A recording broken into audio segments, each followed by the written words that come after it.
Waitress messes with elderly woman's food, unaware she's the mother of the owner. An elderly woman, about 72 years old, slowly walked into a fancy restaurant one sunny afternoon. She wore a light cream-colored shawl over her shoulders and carried a small brown purse that looked a little worn. Her hair was neatly done in a bun, and she had a soft smile on her face. She wasn't loud or attention-seeking. In fact, she walked in so quietly that most people wouldn't have noticed her if she hadn't looked so out of place. This restaurant wasn't the kind you just walk into. It was known for high-end food, business meetings, and rich customers. People came in wearing expensive suits, silk dresses, shiny shoes, and here was this elderly woman, in simple clothes, looking around gently for a place to sit. Her presence immediately drew glances from some of the customers. A couple sitting by the window looked up from their phones. One man nudged his friend and said under his breath, "She must be lost." Behind the counter, a waitress named Julie watched the woman come in. Julie was in her early 30s, smartly dressed, and usually good with people. But today, she wasn't in the mood. She had already dealt with 2 rude customers and had barely eaten lunch. So when she saw the elderly woman slowly making her way to a corner table, something in her just snapped a little. "Great," Julie muttered, rolling her eyes. "Another grandma here for a water and a free seat." She didn't go to greet her right away. She let the woman sit there for a few minutes. The elderly lady didn't complain. She just smiled politely at a passing waiter, folded her hands on the table, and waited. After nearly 10 minutes, Julie finally grabbed a menu and walked over, her heels clicking on the wooden floor. "Good afternoon," she said, her tone flat. "Do you have a reservation?" The woman looked up and smiled kindly. "No, dear. I was just hoping to have lunch, if that's all right." Julie gave a tight smile. "Well, we're very busy today. Most people reserve ahead. But I guess we can make an exception." She handed her the menu, then turned quickly before waiting to hear what she wanted to drink. She walked back to the counter and sighed. "She'll probably just order soup and sit here forever," she said under her breath to the busboy. The woman gently opened the menu, took her time reading it. She didn't seem bothered by the delay or the cold welcome. When Julie finally came back, she ordered something simple, grilled fish and steamed vegetables, with a cup of herbal tea. Julie scribbled it down without much eye contact. "It'll be a while," she said. "The kitchen is backed up." "That's all right," the woman said softly. "Take your time." Julie nodded and walked away, again without a smile. As she passed the bar, she joked to another waiter, "You ever see someone walk in from 1965? I think she brought her furniture with her." They laughed. Julie didn't think much of it, but the restaurant manager, a tall man in his 40s, named Michael, had just walked out from the back. He'd been dealing with some supplier issues and hadn't seen who came in. As he scanned the room, his eyes landed on the corner table. He froze for a second. His face changed instantly. He turned to the host and asked, "Who seated the woman at table 7? The host looked confused. I think no one did. She came in on her own." Julie gave her the menu. Michael's heart skipped. He immediately started walking toward the table, his steps quick but controlled. Julie, seeing him rush toward the elderly woman, raised an eyebrow. "Weird," she mumbled. As Michael reached the table, the elderly woman stood up slowly, smiling warmly. He gently took her hand, kissed it, and said with deep respect, "Mom, you could have told me you were coming." Julie's face went pale. That moment hung in the air like a pin-drop silence after a thunderclap. The customers who had been watching earlier now looked at each other, wide-eyed. The couple by the window gasped. Julie just stood there, frozen, heart sinking. She didn't know. She had no idea the quiet old woman she had just dismissed was the owner's mother. And now, everything was about to change. Julie stood completely, Still, she felt her hands go cold, like the blood had just drained from them. She didn't even blink as she watched Michael, her boss, lean down and gently pull the chair out for the elderly woman. He smiled at her the way you'd smile at someone who meant the world to you. Julie's thoughts raced. Wait, did he just say Mom? Michael turned to a nearby waiter. Get her the special tea blend from my office, the one she likes, and ask Chef Ray to prepare the trout just how she prefers it. He'll know. The waiter nodded and rushed off. Julie watched, it all frozen in place. She suddenly felt every joke, every eye roll, every impatient sigh come back like echoes in her mind. The elderly woman looked at her son and said softly, I didn't mean to cause trouble, Mikey. I just missed you. I was nearby and thought I'd stop by for lunch. Michael chuckled warmly. You could never be trouble, Mom. You're always welcome here. Julie took a nervous step forward. Her face felt warm, not from anger this time, but embarrassment. She had treated this kind, gentle woman like she didn't belong. She had ignored her, judged her, mocked her. And now, the woman turned toward her with a calm, steady gaze. Julie felt like she was under a spotlight. I didn't know, Julie stammered, her voice barely above a whisper. I didn't realize. Michael looked up at her, his expression unreadable. He didn't yell. He didn't raise his voice. That somehow made it worse. She didn't come in here with a badge or a title, he said. She came in as a guest. That's all that should matter. Julie looked down. You're right. The old woman, still smiling gently, said, I understand, dear. We all have hard days. Maybe this was one of yours. Julie blinked. She wasn't expecting kindness, not after the way she'd acted. The guilt in her chest deepened. Michael didn't say much after that. He pulled up a chair beside his mother, took her hand, and just started chatting. They laughed softly together as they waited for her meal. His tone changed. The way he spoke to her showed love, history, and deep respect. It was clear. This woman wasn't just his mother. She was the reason he worked so hard, the reason this restaurant even existed. Some of the other staff quietly watched from the corners. Word had spread quickly, and then something even more unexpected happened. Man sitting 3 tables away stood up and walked over to Julie. He said in a low voice, I saw how you treated her earlier. That could have been my mother. Julie looked up at him, eyes wide. She started to speak, but he gently shook his head and walked away. That stung more than anything else. Not because he was rude, but because he was right. She thought back to what she'd said earlier. Probably here for a free seat and a soup. Now she knew. That woman had probably donated more to this restaurant than any customer who came in with a gold watch. Julie returned to the kitchen, but she couldn't focus. Her hands were shaking as she refilled a glass of water. Every clink of a plate, every shout from the cook sounded distant. Her thoughts kept circling. Later that day, the elderly woman left quietly after lunch. She gave Julie a soft smile on her way out. No anger, no lecture, just grace. Michael didn't call Julie into the office right away. He didn't fire her, on the spot. He didn't even bring it up for a few hours. But when the evening shift ended and the restaurant emptied out, he finally walked over to her. They stood near the back hallway, next to the dish station. The air smelled faintly of lemon soap and garlic. Michael crossed his arms. I built this place, he said, because I wanted to honor my mother. She spent her life working double shifts, raising me alone. She taught me to respect everyone, especially people who go unnoticed. The quiet ones, the elderly, the ones who get left behind. Julie nodded, not daring to interrupt. I don't need my staff to know who my mother is, he continued. I need them to treat every guest like she might be.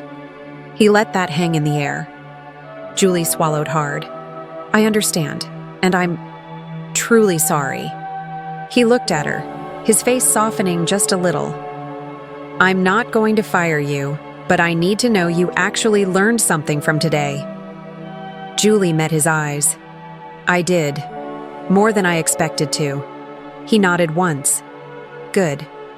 Let's see if your actions can prove that moving forward. As he walked away, Julie exhaled deeply. It wasn't just about keeping the job anymore. She had been given a second chance, not just by her boss, but by his mother. And somehow, that meant everything. The next morning, Julie arrived at the restaurant 20 minutes earlier than usual. The restaurant wasn't even open yet. The lights were still dim, and the kitchen staff hadn't started the prep work. But she was already inside, wiping down. Menus, straightening chairs, fixing little things she used to ignore. She needed to feel like she was making it right, even if no one noticed. All night, Julie had replayed the previous day in her head. That moment, when the elderly woman smiled at her without bitterness, even after being treated so poorly, stayed with her. It was humbling and strange. Because in a world where people snap over wrong orders and tip poorly out of spite, that level of grace, it didn't just hit different, it shook her. By the time her coworkers walked in, Julie had already set up half the dining area. They noticed, especially Tanya, a fellow waitress who had been with the restaurant longer than Julie. You trying to impress someone? Tanya joked, raising an eyebrow. Julie gave a sheepish smile. Just trying to do better. Tanya didn't press. But the shift felt different already. Hours passed. Lunch rush came and went. Julie made an effort to greet each guest like they mattered. Not fake enthusiasm, just simple respect. Eye contact, kindness, a smile without expectation. And then, just past 2:30, the front door opened slowly. Julie glanced up and saw her, the elderly woman from yesterday. This time, she wore a light blue cardigan and carried a book in her hand. She walked with the same soft steps, the same gentle smile. But something about her presence made Julie stand straighter. Before anyone else could move, Julie stepped forward. "Good afternoon," she said, her voice calm but sincere.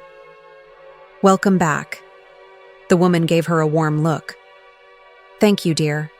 Is it all right if I sit in the same spot?" "Of course," Julie said. "Let me walk you over." She led her to the same corner table. No delay this time, no waiting, no judgment. Julie placed the menu down gently. "Would you like your tea first?" The woman nodded. "Yes, if it's not too much trouble." "No trouble at all," Julie said, and she meant it. As she turned to go, the woman said something that stopped her. "You were kinder today." Julie paused, turned back slowly. "Yes," she said. "I'm sorry for yesterday." The woman smiled gently. "We all have days we'd rather redo. It's what we do after that matters." Julie nodded, swallowing the lump in her throat. In the kitchen, she personally asked the chef to prepare the order. She checked the plate before bringing it out. She made sure the tea was just the right temperature. She wasn't doing it out of fear of losing her job anymore. She was doing it because something inside her had shifted. By the time the elderly woman finished her meal, she looked up at Julie and said, "Would you sit with me for a moment, if you have time?" Julie hesitated, not because she didn't want to, but because no customer had ever asked that before. But something told her this moment mattered more than a few dishes left undone. She nodded. "Sure." She sat down, carefully folding her apron into her lap. The woman leaned in slightly. "You remind me of someone I used to know. A young girl who was quick on her feet, sharp-tongued, always trying to prove she didn't care. But underneath, she did. Deeply." Julie blinked, unsure what to say. "She was me," the woman said softly. "Many years ago." Julie stared at her. "You were like this?" "I was worse," she chuckled. "But then life humbled me, in small ways, and then in big ones." I learned that strength doesn't always show up as toughness. Sometimes, it looks like listening or being patient with someone who doesn't deserve it yet. Julie looked down at her hands. "Thank you," she said quietly, "for giving me a second chance." The woman reached out, placed her hand gently over Julie's. "You gave it to yourself, dear. I just gave you the space." They sat like that for a moment. Two women from different generations, different worlds, yet somehow deeply connected. When Daur. The woman stood to leave. Julie walked her to the door. Michael, the owner, stood a few feet away, watching quietly, pride in his eyes. Before she stepped out, the elderly woman turned back and smiled once more. "Oh," she added, "and don't be so hard on yourself. You're not finished yet. Life has a way of turning things around when you least expect it." Julie nodded. "I hope so." After she left, Michael approached. "She asked to speak to you today," he said. Julie looked surprised. "She did?" Michael nodded. "She said she wanted to see how you treat people when you think no one's watching."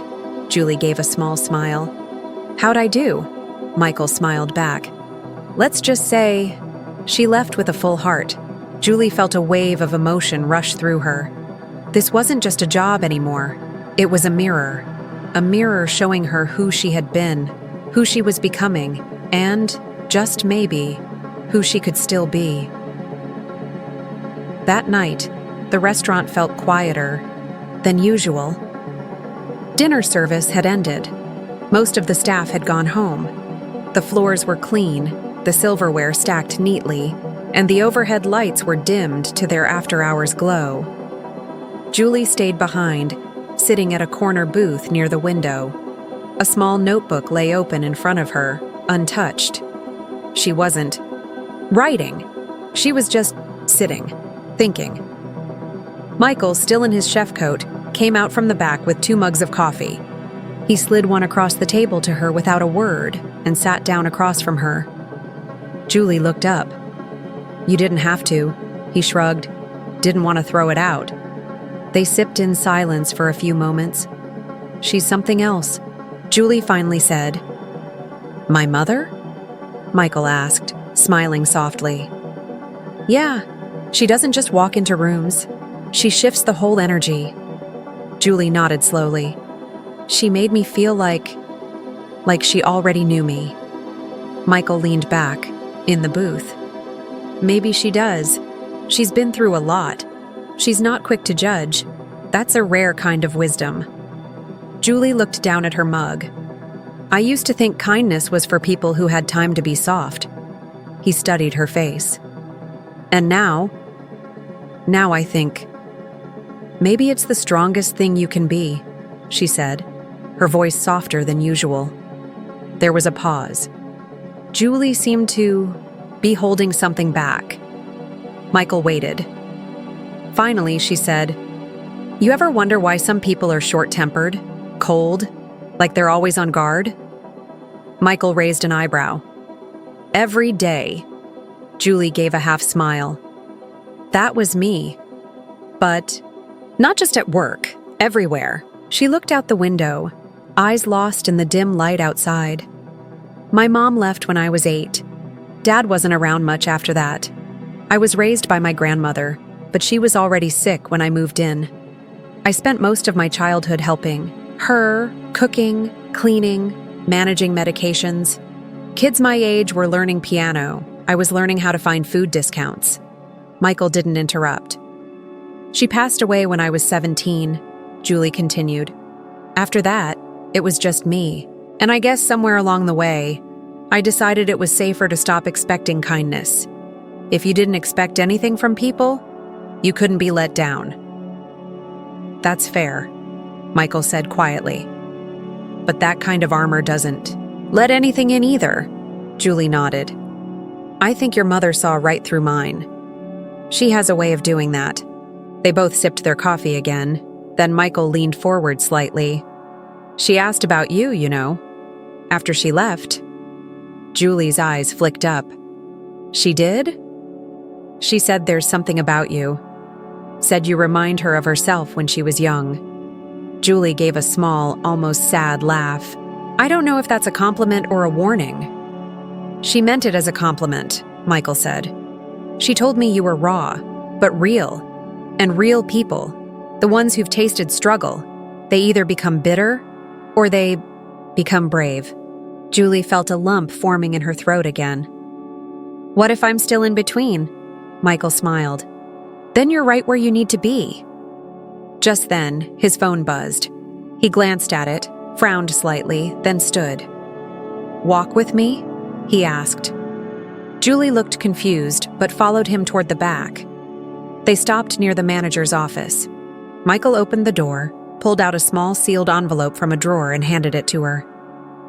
She left this for you, he said. Julie took it slowly, feeling the soft texture of the paper. Her name was written on the front in neat, flowing handwriting. She opened it carefully. Inside was a small card with only a few lines. Dear Julie, I don't believe in accidents. I believe in wake-up calls. You have a quiet strength. Don't hide it behind hardness. The world doesn't need another tough shell. It needs a kind soul who's willing to stay open. Don't give up on yourself. Julie stared at the note, her fingers trembling slightly. No one had ever written her something like that before. Not a boss, not a teacher, not even family. Michael gave her a moment. She writes very little, he said finally. But when she does, she means every word. Julie folded the note and slipped it into her apron pocket. I think I needed to hear that more than I realized. Michael looked at her and said, There's more. Julie blinked. More? She wants you to meet her next week. Not here. At her home. Julie's eyes widened. Why? Michael shrugged. She said you'll understand when you get there. Julie stood silent, unsure what to feel. Part nervous, part honored, part afraid of what it might mean. But mostly, she felt seen. Truly seen. And for the first time in a long while, that didn't scare her, it gave her hope. It was Saturday afternoon when Julie stood in front of the small white house. It wasn't grand or fancy, no marble steps or trimmed hedges, just a neat little place with flower pots on the porch, a faded welcome mat, and a wind chime gently swaying in the breeze. The kind of house that looked lived in, loved. Julie hesitated before knocking. She'd been nervous all morning. She'd changed her outfit twice, even rehearsed what she might say, though every version of it sounded awkward in her head. She didn't know why she was so anxious. It wasn't a job interview. But somehow, it felt bigger than that. With a deep breath, she finally raised her hand and knocked. The door opened a moment later, and there she was. The same elderly woman from the restaurant, this time in a cozy knit sweater, her hair loose and tucked behind her ears. Julie, she said, smiling warmly. You came. Julie nodded. Yes, ma'am. No need for ma'am. Just call me Maria. Okay. Maria. Maria stepped aside and motioned her in. Come in. I just put on some tea. Julie stepped inside. The home was filled with soft light from the windows and smelled faintly of lavender and something baking. On the walls hung family photos, some old and worn, some recent. A younger Michael stood grinning in several, sometimes with a baseball glove, sometimes beside a woman who must have been his late wife. Maria led her to the living room, where a small table was already set with 2 mugs, a teapot, and a plate of homemade cookies. I didn't know what you liked, so I made chamomile. Safe choice, Maria said with a twinkle in her eye. Julie smiled. That's perfect. They sat, in 2 armchairs facing each other. For a moment, neither spoke. Julie looked around. It's beautiful here. Feels peaceful. It's taken a lot of years to make it that way, Maria said softly, pouring tea. Peace isn't something that shows up on its own. You have to make room for it. Julie nodded, then paused. May I ask, Why did you invite me here?" Maria leaned back, hands wrapped around her mug. "Because I see something in you," she said. "Something I recognize. You walk through the world, with your shoulders tight, like you're always bracing for impact. I know that feeling." Julie looked down. "Sometimes it feels like, if I relax, everything might fall apart." Maria gave a gentle laugh. "Exactly. But here's the truth. You don't have to carry it all the time. You're allowed to rest, to trust, to let people in." Julie hesitated, then asked, "How did you learn that?" Maria grew quiet for a moment. Then, for the first time since they met, her eyes turned distant, like she was looking back at something far away. "Wasn't always like this," she said. "When Michael was little, I worked 2 jobs, cleaning offices at night, waiting tables during the day. Sometimes I came home so tired I didn't even remember my own name. I was bitter, angry at life. I blamed everyone, even him sometimes, for how hard things were." Julie sat still, listening closely. "But then one day," Maria continued, "I was cleaning a law office after hours. I found a letter on the desk, half-written, from a lawyer to his daughter. He was telling her he was proud of her, not because of grades or accomplishments, just because she kept showing up in life with kindness." Maria's voice softened. "I cried in that office. Not because I knew the lawyer or the daughter, but because I realized I hadn't said anything kind to myself in years. I decided, that night, I didn't want to live a life where bitterness ran my home. I wanted something gentler for Michael. And for me." Julie's throat tightened. "I've never had someone talk to me like this," she whispered. "Not even family." Maria reached over and gently placed a hand on Julie's. "That's why I wanted you here. Not to lecture you. To remind you. You still have time. Time to choose something better for yourself. To stop surviving and start living." Julie felt something shift inside. It was small, quiet, but real. She looked up, eyes misty. "You make me feel like I'm not broken, just still growing." Maria smiled. "Exactly. You're not a finished story. You're a turning page." They sat in silence for a moment, sipping tea. Then Maria stood and walked to a small drawer. In the hallway, she pulled out a worn envelope and handed it to Julie. "I want you to have this," she said. Julie opened it slowly. Inside was a check, modest but generous enough to make her heart skip. And below it, a handwritten note. "For the next chapter, school, rent, or simply breathing room, you are more capable than you know."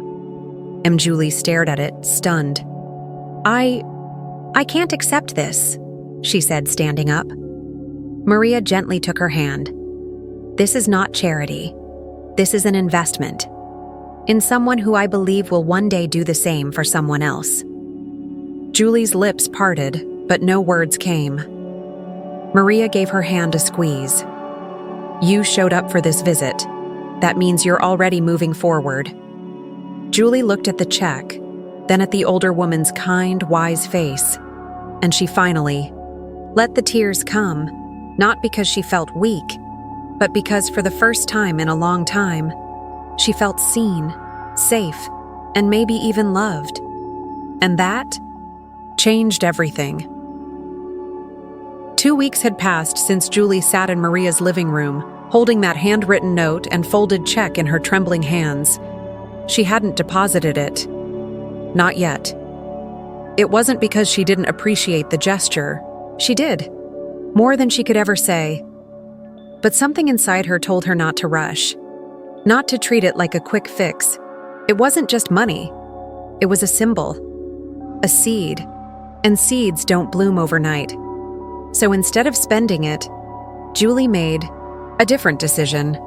She enrolled in a local evening course in hospitality management. It wasn't fancy, just a night class at the community college. But for Julie, it was everything. She hadn't been in a classroom since high school. She sat in the back, quietly taking notes, asking questions when she found the courage. And, for the first time in a long while, she felt proud of herself. During the day, she worked her shifts at the restaurant with renewed purpose. She paid attention, real attention, to the regulars, to the shy ones, to the elderly woman who always ordered the same soup and left a $1 tip with a folded napkin that said, "Thank you," in pen. Michael noticed. He didn't say much, but sometimes as he passed by her section, he'd give a small nod.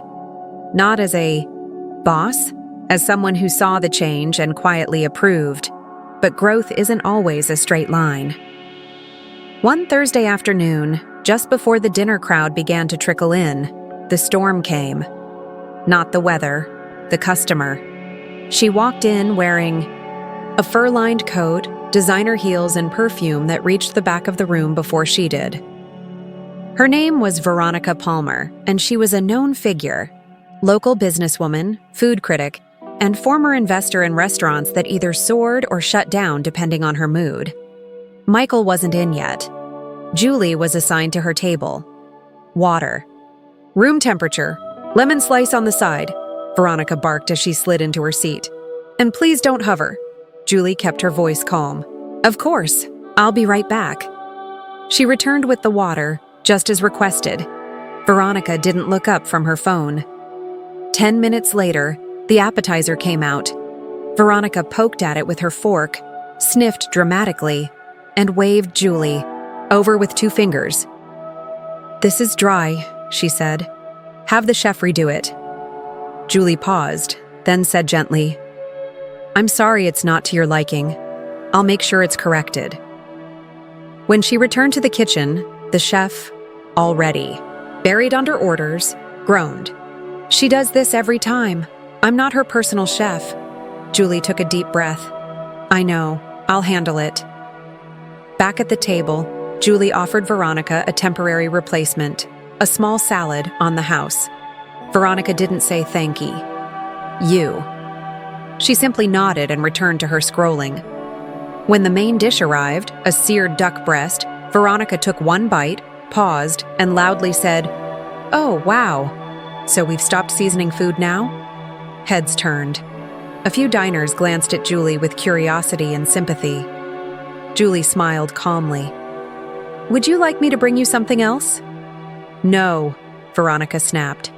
"What I'd like is service from someone who understands that flavor matters. You've worked here long?" Julie felt a flicker of the old self rising, the sarcastic, ready-to-snap part of her that had once taken pride in quick comebacks. But then Maria's voice echoed in her mind. "You're not a finished story. You're a turning page." She took a slow breath. "I've been here for a while," Julie said softly, "and I care about every customer. I'm truly sorry we haven't met your expectations today." Veronica narrowed her eyes. She wasn't used to patience. She was used to people folding or fighting. Julie didn't do either. She just stood, steady, kind. "I'll speak to the chef," Julie continued, "and we'll cover your meal today. We hope you'll give us another chance." For a moment, Veronica didn't respond. Then she waved her hand dismissively, muttered something under her breath, and went back to her phone. Julie walked away calmly, her chest quietly pounding. Not from fear, from control, from choosing to be different, not weaker, not fake, just better. Later that evening, Michael returned from a meeting. He found Julie cleaning table 9 and casually asked, "How was your section?" Julie hesitated. "Veronica Palmer was here." Michael stopped. "What? Why didn't you text me?" "I handled it." Michael raised an eyebrow. "She didn't complain?" "Nope," Julie said. "She left. Didn't say a word after the main course." Michael nodded slowly. "You know, she's been part of a few partnerships. If she liked what she saw, she might reach out." Julie laughed lightly. "I doubt it." Michael gave her a look. "You'd be surprised." 3 days later, a letter arrived at the restaurant, hand-delivered, sealed in cream-colored stationery. Michael read it silently, then walked over and placed it on Julie's station. She looked up, puzzled. He simply said, "It's for you." Julie opened it. Inside was a single sheet. To Julie, I test service the way life tests people, without warning, without mercy. You passed with grace I rarely see. Should you ever want a position on a higher stage, call me. Veronica Palmer P.S. Tell your chef the duck was fine. I just wanted to see how you'd react. Julie stared at the note, stunned. Michael smiled. You didn't just grow, you bloomed. Julie folded the letter slowly, her hands steady. She didn't know what tomorrow held. Whether she'd stay, here, climb higher, or even start something of her own one day. But she finally believed she had a choice. And that was everything. Julie stood at the edge of her bed, holding the crisp envelope from Veronica Palmer. It had been sitting on her dresser for 2 days now, untouched, unopened. She hadn't called, hadn't responded. She'd read the note, more times than she could count, each word bouncing in her mind like soft thunder. Should you ever want a position on a higher stage, call me. Higher stage. Julie wasn't sure what that meant. A more expensive restaurant? A corporate role? Something polished and far from the heat and heartbeat of her current life? She wasn't afraid of change anymore. But she wasn't chasing escape either. Not like before. The next morning, she took the long way to work, walking through the neighborhood near Maria's home. She didn't knock, just walked by, letting the sight of the little house remind her what peace looked like when it was earned, not bought. At the restaurant, Michael was already at the counter, sleeves rolled, scribbling on invoices. He glanced up as she walked in.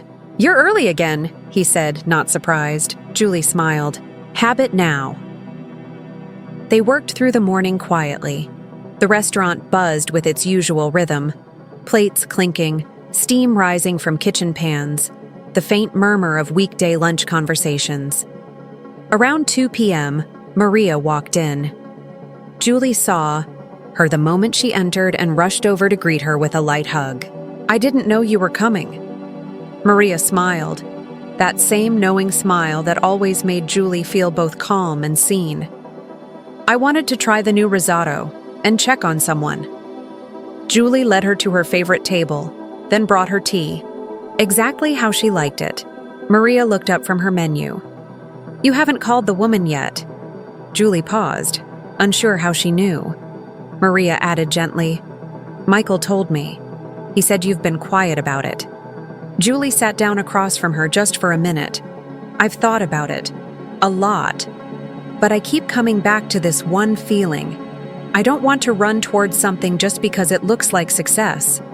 Maria nodded, letting her speak. "I've changed," Julie continued. "I'm proud of that. But I'm not done yet. I still want to grow. I want to grow roots before I grow wings." Maria's eyes warmed. "That's the most grounded thing I've heard all year." They shared a small laugh. Then Maria reached into her purse and pulled out something unexpected, a folded newspaper clipping. She passed it to Julie. It was old, yellowed on the edges. The headline read, "Local server turns cafe into community. Haven." Underneath it, a black and white photo of a young woman smiling behind a wooden counter. Julie blinked. "Is this you?"